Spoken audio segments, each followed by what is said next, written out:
உலகின் மிகப்பெரிய சிங்க்ஹோல் இது. சரியான விடை கிராண்ட் கேனியன் சிங்க்ஹோல், மெக்சிகோ. மிக சமீபத்திய பெரிய மூழ்கி எங்கே கண்டுபிடிக்கப்பட்டது? சரியான விடை புளோரிடா, அமெரிக்கா. நிலத்தடி பாறையை நீர் கரைக்கும் போது உருவாகும் ஒரு வகையான சிங்க்ஹோல் இது.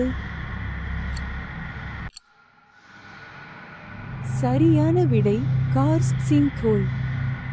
ஆண்டுக்கு அதிக எண்ணிக்கையிலான சிங்க்ஹோல்கள் பதிவாகும் நாடு எது?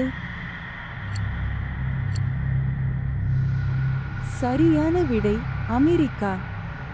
சிங்க்ஹோல்களை உருவாக்கக்கூடிய இயற்கை பேரழிவின் வகை என்ன? சரியான விடை நிலநடுக்கம்.